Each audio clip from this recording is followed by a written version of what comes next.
What's going on, everybody? hrfalcons22 back here again. God, I have been off YouTube for a while now, and it feels kind of weird to be back. It feels like kind of getting back together with your high school girlfriend, and then it's like things aren't as good as they used to be, and then it just feels kind of weird. I don't know. Maybe that's a shitty comparison, but I am back. Why have I been off YouTube for what seems like a freaking fortnight? Because it's my senior year of college and I've had better shit to do with my life, in all honesty. I am now a professional job application submitter slash interviewer slash do it all, go to class type person, and I just have not had the time or the desire to make a dip video. So I figured tonight, even though it is the Auburn game, and I feel kind of bad, okay, yeah, that I'm not watching the Auburn game, that I'm not a real South Carolina fan. Our team is dog shit this year, if nobody has realized that thus far. And I do feel bad saying that, but it's kind of the truth. And I take solace in the fact knowing that I was here for arguably the four best years of college football in South Carolina school history. Okay, Connor Shaw, Jadeveon Clowney, Marcus Lattimore, Bruce Ellington, Stephon Gilmore, Melvin Ingram, A. Sanders, Alshon Jeffrey, even fucking Steven Garcia, like all those dudes, Melvin Ingram, like all of them were on the same football field playing at the same time. And that in and of itself is good enough for me. To see those dudes play has been good enough for me. So that it makes it weird coming back and this year having to see someone like, I mean, I'm sure he's great and everything, but Connor Mitch, number one, I can't stand because he has a resting stoner face. He just constantly looks like whatever. And he's not, if anybody saw the Mizzou game, right? Okay, so the Mizzou game, we were up going into with 5 minutes left in the fourth quarter, right? And you would expect Connor Mitch to come out and get everybody pumped up and get the South Carolina football team pumped up and lead us to victory. And no, we shit the bed and ended up losing against Mizzou. Meanwhile, on the sidelines, you see the camera pan to Connor Shaw, and Connor Shaw's sitting there like trying to get people pumped up. It's like, dude, you're not even you don't even go here anymore. Like, you got replaced by Manziel on the Browns. But I mean, I still think that's bullshit. I mean, I still think Connor Shaw should be playing for the Browns. He's an awesome dude. I have talked to him in passing. I did talk to him in passing like maybe one or two times. Really solid dude. Really an awesome dude. And I've only heard good things about him. He's married to this girl now. He has a kid. So, I mean, he has moved on from college football. And I can safely say that I have as well. Obviously, there's still going to be a part of me that's always rooting for the South Carolina Gamecocks. But the fact is that at some point you have to outgrow that phase of your life. You can't be like 45 years old like getting fucked up with college students or something like that. So I think it's better that I got it out of my system, at least now, earlier. So that's why I haven't been on, or that's partially why I haven't been on YouTube. Okay, yeah, I've gone to like all the games, and then when I realized we were shit, I would just drink the pain away. And that's why I haven't been on YouTube, because I've been in an alcohol-induced coma for arguably the past 2 to 3 months. So, anyways, I did want to talk about in my video back. Of course, this is my first video in a long time. So what the fuck am I going to talk to you guys about? What new crazy shit is HR Falcons going to drop on the YouTube dick community right now? Pretty much what I wanted to talk about is SC football, which we just covered. And then I wanted to talk about this nuance of our society that has been grinding my gears for literally the longest time, and I could not figure out what it was about this one certain thing that really bothered me. But I finally realized it the other day, and maybe that's the motivation behind making this video. So I hope you all appreciate the sacrifices that I'm making for you, because I could be watching the game tonight, but I care more about making a fucking YouTube video than I do about my fucking college football team. So, anyways, I'm going to tell you guys why all this and it covers so many different bases. It's unbelievable. There's so many things that I could go into and I could talk about. But really the whole point of the whole thing that I finally laid my finger on is like, okay, this really fucking bothers me. this whole bashing of millennials as a generation, right? If you're a millennial, you're like me, or you're Generation Y or something like that. You've grown up and you've gotten used to people saying, well, kids these days, they're just ridiculous or so absorbed in their cell phones and blah, blah, and we should just go back to the old-fashioned way of doing things. And, oh, God, even just saying it now is making me angry. So I'm going to tell you why all this hyper-polarizing political dialogue, and it comes from both sides of the aisle. It comes from Republicans. It comes from Democrats. It comes from everybody, really. I'm going to tell you why it's absolute bullshit, and it's the reason why this country could, in theory, one day head down the fucking shitter. And it's because we're shooting ourselves in the foot. I'll tell you why. And then I really wanted to talk to you guys about the philosophy of Paradise Lost / the absurdist philosophy popularized by French philosopher Albert Camus. Let's see, 40s, 50s. But it was a philosophy that I really got into in my concluding months in Europe.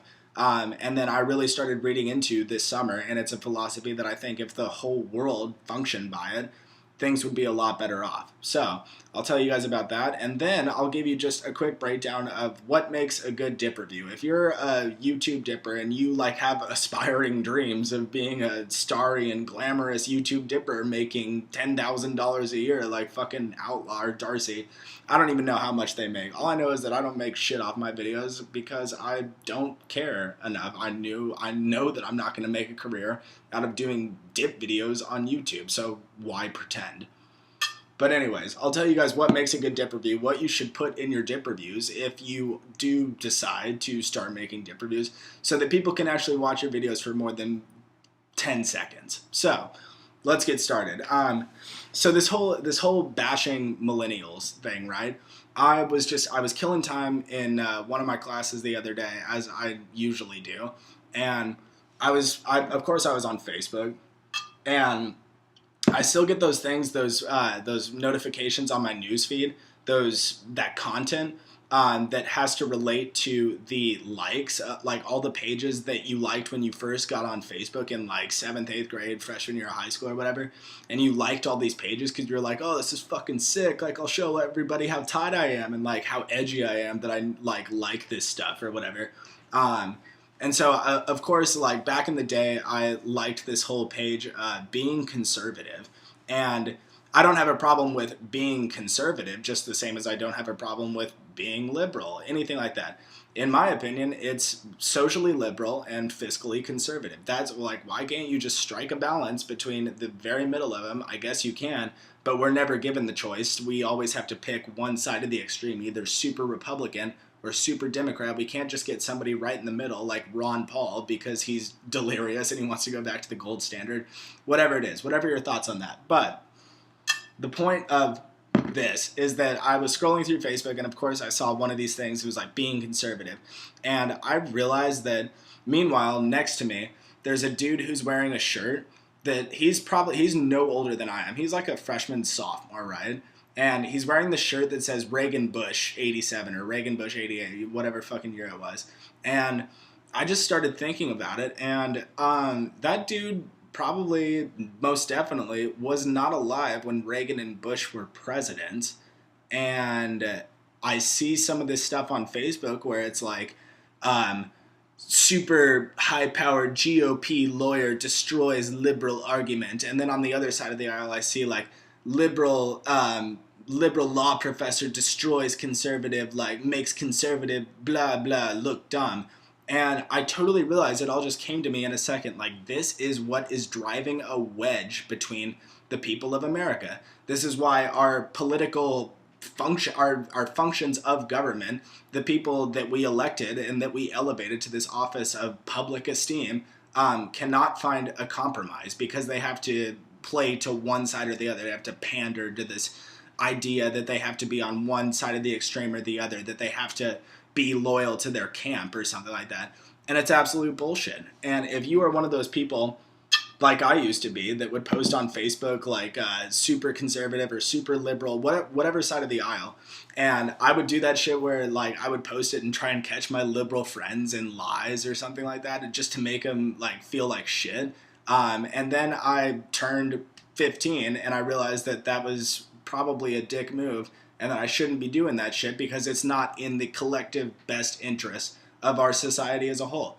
If we want to improve America, and this is me stumping for votes right now, if we want to improve America, we have to take out this notion that either you're all or nothing, that you're all conservative or all liberal and nothing in between, and that all those people are bad people because they're liberals, but we're good because we're conservatives, and all like just all this hyper polarizing, super inflammatory excrement that spews from every news station and every so-called source of journalism, aka right bias or left bias. And that's really it's a problem. It really is a huge problem here in America, at least. And that's the fortune that I've had, being able to go abroad and go to a place like the Netherlands where, okay, yeah, they're starting to become a little more conservative. They're starting to hate their immigrants, but it's for purely economical reasons. They don't pry into the social lives or the personal lives of their public leaders, and they don't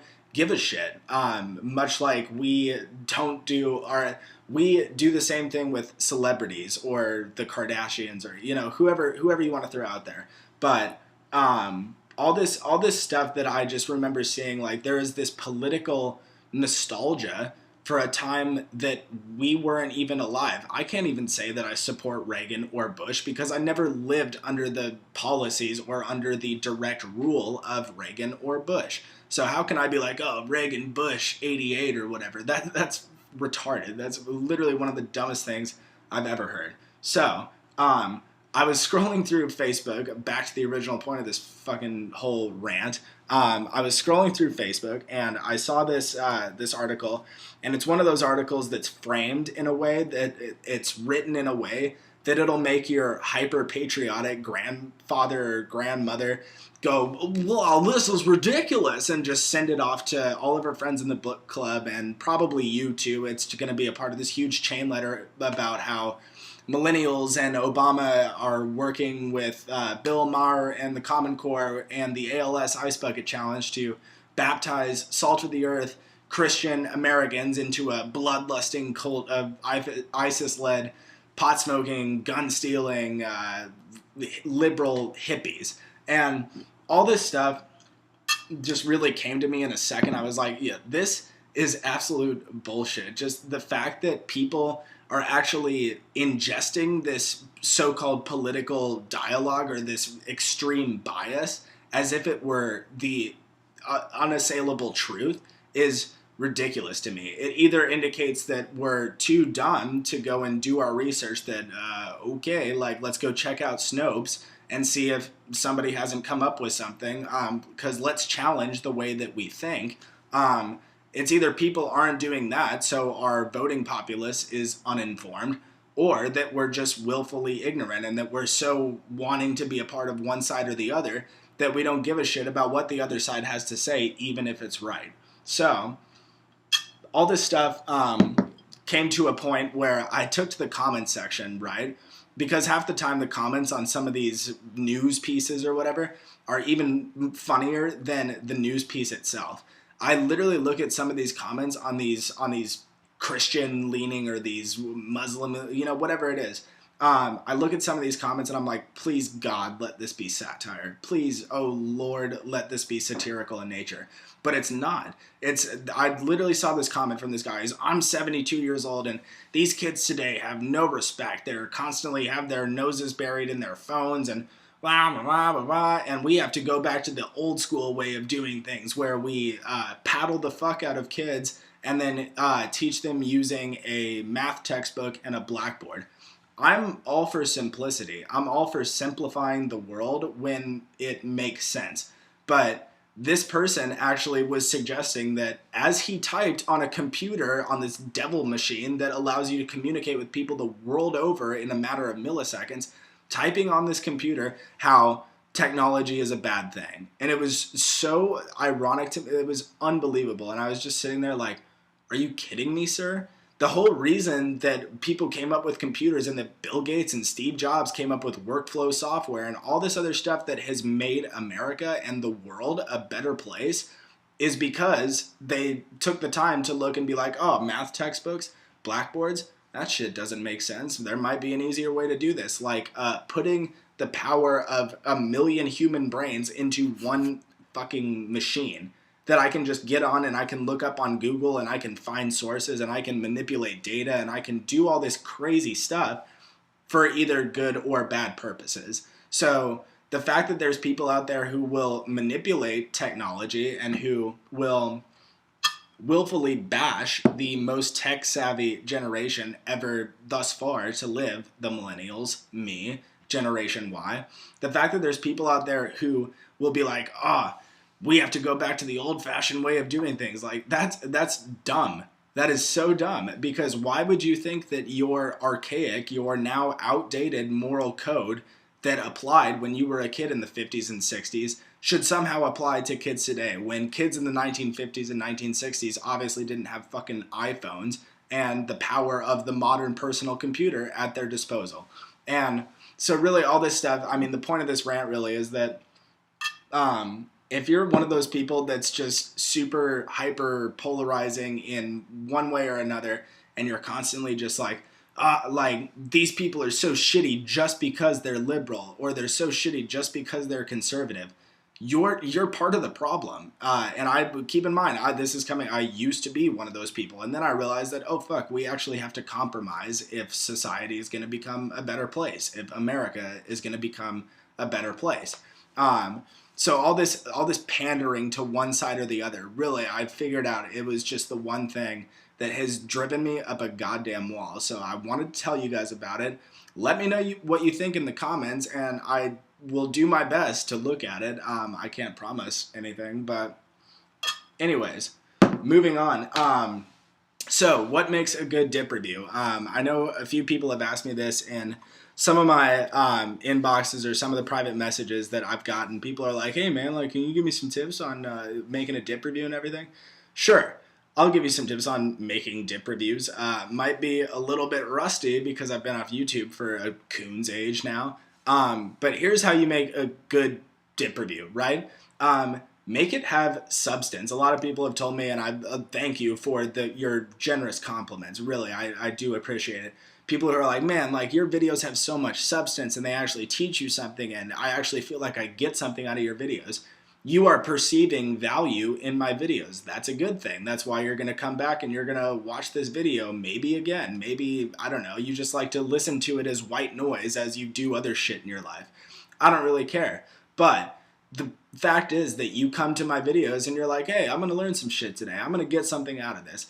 That's how you make a good dip review. Make sure that your viewers or that your people that you want to subscribe to you or whatever are going to get something out of your videos. Don't make it just you sitting there like, well, this is a good dip, I guess. Yeah, pretty flavorful. Like, I can only watch 15 to 20 seconds of that before I'm just like, oh my God, like I can literally feel somebody just raping my brain cells, just completely gang raping them and fucking throwing them in a gutter somewhere. So I don't see the value in it. I get that, you know, there's a huge dipper community out there and that people want to take under the wing these people that come in and they're like, oh yeah, new dip reviewer, hell yeah. But at the same time, you have to make sure that the dipping community at large has to maintain a sense of, okay, people are different than we are. Even though we may be the dipping brotherhood, we all don't have to think the same. And that's really the point of it. So you don't necessarily have to be an anarchist in your videos and be like, this crazy radical stuff. But make sure that people are getting something out of it, whether it's a different perspective on things or whether it's just a humorous take on the flavor of a dip.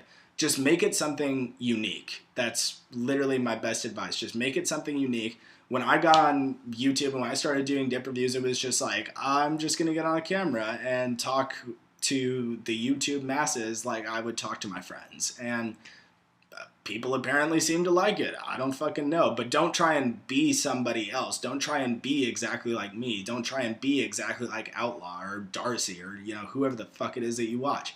Because people are just going to watch Outlaw or Darcy. That's why they have their following, is they were the originators of this particular persona.